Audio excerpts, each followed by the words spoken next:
সাংবাদিক বন্ধুদের অভিনন্দন জানিয়ে আজকে লোকসভা নির্বাচনের ফলাফল প্রকাশিত হয়েছে এবং এই ফলাফলের ক্ষেত্রে সর্বভারতীয় স্তরে এনডিএ পূর্ণ সংখ্যাগরিষ্ঠতাতে আবার তৃতীয়বারের জন্য ফিরে এসেছে এবং নরেন্দ্র মোদীজি তৃতীয়বার আবার প্রধানমন্ত্রী হতে চলেছেন। এর জন্য আমার পক্ষ থেকে এবং পশ্চিমবঙ্গ প্রদেশ বিজেপির পক্ষ থেকে ধন্যবাদ জ্ঞাপন করি।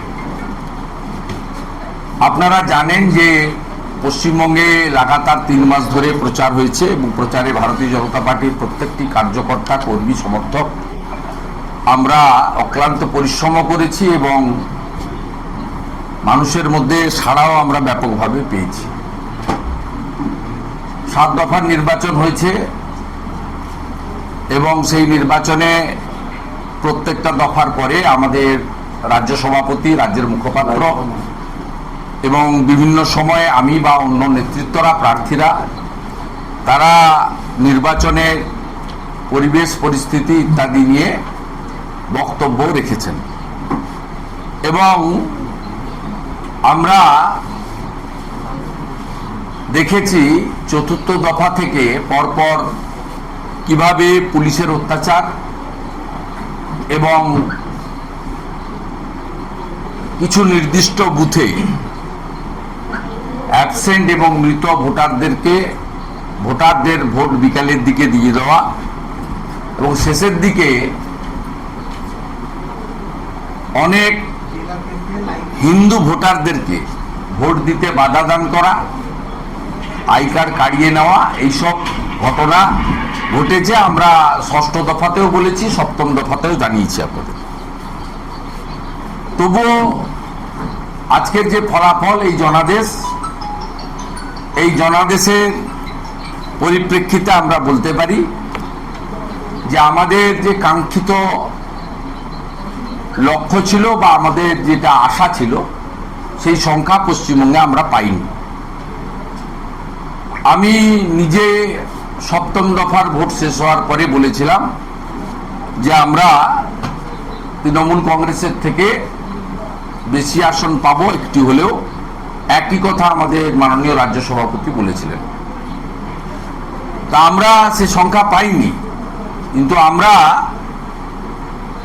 আজকের এই নির্বাচনের যে শতাংশের ফলাফল, তাতে 39% মানুষ পশ্চিমবাংলায় ভারতীয় জনতা পার্টির উপর আস্থা রেখেছেন এবং তাদের কাছে তৃণমূল কংগ্রেসের বিকল্প এবং বিশ্বাসযোগ্য শক্তি হিসেবে ভারতীয় জনতা পার্টি 19 সালেও স্বীকৃত ছিল, 21-এও স্বীকৃত ছিল, আজকেও স্বীকৃতি পেয়েছে। এবং আমরা লক্ষ্য করেছি যে ভয় ভীতির পরিবেশ, কয়েক লক্ষ ভোটারকে আটকে দেওয়া এবং পুলিশি সীমাহীন অত্যাচার, জুলুম, গ্রেপ্তার, মিথ্যা মামলা আর সরকারের ট্যাক্সের টাকায় বা সরকার যে ঋণ করছে ঋণের টাকায় যে লাভার্থীরা রয়েছেন তাদের জনমুখী কর্মসূচি বন্ধ করে দেওয়ার প্রকাশ্যে মুখ্যমন্ত্রী সহ তার দলের ছোট বড় সব নেতারা প্রকাশ্যে বলেছেন যদি তৃণমূল কংগ্রেস জিততে না পারে তাহলে আমরা এই বেনিফিটগুলো বন্ধ করে দেব। তারা উদাহরণ হিসেবে সাগরদিঘি উপনির্বাচনে তৃণমূল কংগ্রেসের পরাজয়ের পরে লক্ষ্মীর ভান্ডারের টাকা বন্ধ করার উদাহরণ গ্রামে গ্রামে দেখিয়েছেন। বলেছেন যে আপনারা যে টাকা পাচ্ছেন 1000-1200, এটা আমরা বন্ধ করে দেব। সাধারণ প্রান্তিক মানুষ, গ্রামের মানুষ, মা, দিদি, বোনেরা, তাদের মধ্যে একটা আতঙ্কের পরিবেশও তৈরি হয়েছিল। যদিও বিকল্প ব্যবস্থা হিসেবে আমরা ভারতীয় জনতা পার্টির রাজ্যগুলোর উদাহরণ দিয়েছি। পশ্চিমবঙ্গে ডবল ইঞ্জিন সরকার তৈরি হলে আমরা আরো বেশি করে সহযোগিতা করব এবং জনমুখী প্রকল্পগুলো চালু থাকবে অর্থনৈতিক স্বনির্ভরতার লক্ষ্যে আমরা কাজ করব। আমাদের মাননীয় নেতা অমিত শাহজিও একটি সভা থেকে বলে গেছেন যে এই স্কিমগুলো যেগুলো বেনিফিশিয়ারি ওরিয়েন্টেড, কেন্দ্র বা রাজ্যের বন্ধ তো হবেই না, অন্যদিকে বিজেপি এলে এর অর্থ বৃদ্ধি ঘটবে। এগুলো বলার পরেও এক শ্রেণীর ভোটারকে ভয় দেখানো হয়েছে এবং বুথভিত্তিক যেহেতু ইভিএম এ ফলাফল আসে, তাই তাদের মধ্যে আতঙ্ক কিছুটা হলেও কাজ করেছে আমাদের মনে হয়েছে। আমি সংখ্যাতত্ত্বের মানে আসন সংখ্যার নিরিখে আমরা 21+ আসন অন্তত পাবো, এটা আমাদের নিজেদের আশা ছিল। এবং যে লড়াইটা আজকে সারাদিন হয়েছে ভোটের তারতম্যের নিরিখে, আপনারা দেখবেন যে আমরা অল্প কয়েক আমাদের মনে হয়েছে। আমি সংখ্যাতত্ত্বের মানে আসন সংখ্যার নিরিখে আমরা 21+ আসন অন্তত পাবো, এটা আমাদের নিজেদের আশা ছিল। এবং যে লড়াইটা আজকে সারাদিন হয়েছে ভোটের তারতম্যের নিরিখে, আপনারা দেখবেন যে আমরা অল্প কয়েক পার্সেন্টেজের হেরফেরে বেশ কিছু আসন আমরা অল্প ভোটে, লোকসভা ভোটের নিরিখে 14-15 লক্ষ ভোটার ভোট দিয়েছে, আমরা হয়তো লস করেছি।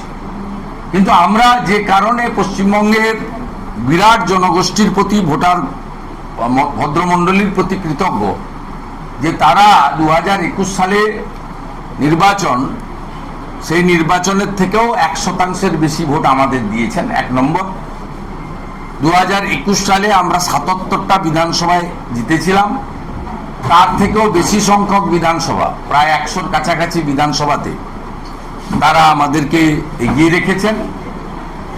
এবং যোগ বিয়োগের অঙ্গে আমরা আপাতত 12টা আসনে জয়লাভ করেছি। ইসিআইর যে ওয়েবসাইট আছে সেই ওয়েবসাইটেও এর পরিসংখ্যানের মধ্য দিয়ে আপনারা দেখতে পাবেন। আর 1-2টি আসনে এখনো গণনা চলছে বলে আমরা জানতে পেরেছি, শেষ হয়নি গণনা। তা আমরা ভারতীয় জনতা পার্টি পশ্চিমবাংলার প্রধান বিরোধী দল হিসেবে এই অপশাসন, কুশাসন, দুর্নীতি এর বিরুদ্ধে যে সর্বাত্মক লড়াই আমাদের 21 সালের পর থেকে বিশেষ করে ছিল, সেই লড়াই আমাদের জারি থাকবে। এবং বিরোধী দল হিসাবে এই যে বিপুল সংখ্যক ভোটার ভোট দিয়েছেন, তাদের স্বার্থ পূরণে বা তাদের যে আমাদেরকে কেন্দ্র করে আশা বা স্বপ্ন পূরণে ভারতীয় জনতা পার্টি সক্রিয়ভাবে কাজ করবে। একটা মুহূর্ত আমরা নষ্ট করতে চাই না। আমরা কেন্দ্রে আমাদের 300-র কাছাকাছি আসন নিয়ে এনডিএর আশা। এবং যে বিধানসভাগুলোতে ভোট হয়েছে তাতে সরাসরি বিজেপি অরুণাচল, উড়িষ্যার মতো রাজ্যে ক্ষমতায় এসেছে। আমাদের পার্শ্ববর্তী রাজ্য উড়িষ্যা, সেখানে বিপুল ম্যান্ডেট বিজেপি পেয়েছে। এবং এনডিএ টিডিপিকে সাথে নিয়ে অন্ধ্রপ্রদেশে ক্ষমতায় এসেছে। আমরা মনে করি এই বিপুল ম্যান্ডেটের পরে এবং পশ্চিমবাংলায় যে 12টি আসনে আমরা নির্বাচিত হয়েছি, সেখানে আমাদের কর্মী সমর্থক শুভানুধ্যায়ীদের আমরা বিজয় মিছিলের নামে অন্যের বিরক্তির কারণ না হওয়ার জন্য আবেদন করব। কোনোভাবে তৃণমূল কংগ্রেসের প্ররোচনার ফাঁদে পা দিতে না দেওয়ার জন্য আবেদন করব। এবং কোথাও যদি 2021 সালের পোস্টপোল ভায়োলেন্সের মতো ঘটনা ঘটে বা পরিস্থিতি তৈরি হয়, আপনারা আমাদেরকে জানাবেন। আমরা ইতিমধ্যে রাজ্য পার্টির পক্ষ থেকে এবং জেলায় জেলায় পোস্টপোল ভায়োলেন্স হবে এটা ধরে নিয়ে আমরা কন্ট্রোল রুম খুলেছি। আমরা নির্বাচন কমিশনের প্রতি কৃতজ্ঞ যে তারা আরো 15 দিন এই রাজ্যে প্রায় 400 কোম্পানি কেন্দ্রীয় বাহিনী ল অ্যান্ড অর্ডারের জন্য রাখার ব্যবস্থা করেছেন। আমরা আশা করব যে গোটা রাজ্যে আমরা যেমন কেন্দ্রের শাসক দল হিসেবে পুনরায় নির্বাচিত হয়েছি, এই রাজ্যের শাসক দল গরিষ্ঠ সংখ্যক আসনে নির্বাচিত হয়েছেন। দায়িত্ব সবার, তারা দায়িত্বশীল রাজনৈতিক দল হিসেবে অতীতে যে সমস্ত ঘটনা ঘটে গেছে, নির্বাচনতর পরিস্থিতিতে সাধারণ মানুষ, কোনো নেতা, কোনো মন্ত্রী, কোনো বিধায়ক, সাংসদ তারা ক্ষতিগ্রস্ত খুব একটা হন না। ক্ষতিগ্রস্ত হন বুথ স্তরে কর্মী সমর্থক ভোটাররা, গরিব মানুষরা, সাধারণ মানুষরা, মহিলারা, শিশুরা। আমি এক্ষেত্রে আমাদের ভারতীয় জনতা পার্টির যারা 12টি কেন্দ্রে জিতেছে তাদেরকে অত্যন্ত সংযম পালন করার জন্য আবেদন জানাবো দলের পক্ষ। নিজের বাড়ি মানেই মাথার উপর নিশ্চিন্ত ছাদ। ছাদকে রক্ষা করুন রোদ বৃষ্টির যাবতীয় প্রকোপ থেকে। আপনার বাড়ি নতুন হোক বা পুরনো, পেন ডক্টর লিগ গার্ড ভ্যাকসিন, যা প্রিমিয়াম ওয়াটারপ্রুফিং সার্ভিসের মাধ্যমে বহু বছর সুরক্ষিত রাখে আপনার ছাদকে। বিশদে জানতে এখনই ফোন করুন।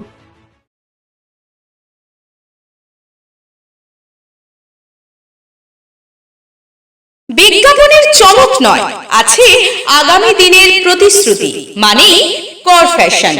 ছেলেদের যাবতীয় নিত্য নতুন পোশাকের বিপুল সম্ভার নিয়ে নবরূপে সজ্জিত কর ফ্যাশন। বিশেষ করে মনে রাখবেন, আমাদের নতুন সংযোজন ছোট ছেলেদের পোশাকের বিপুল সম্ভার। আমাদের ঠিকানা ময়না রবিবারের বাজার। আমাদের আরেকটি শাখা বলাইপন্ডা বাজার, চৌরাস্তার দক্ষিণে ময়না। মনের মতন পোশাক মানেই কর ফ্যাশন। বিজ্ঞাপন দেওয়ার জন্য যোগাযোগ করুন স্টুডিও কল্যাণী, ভোগলাবাড়ি, ময়না, পূর্ব মেদিনীপুর। নতুবা ফোন করুন যাদব বেরা 9800303017। এছাড়া অসিত বেরা 9932227739।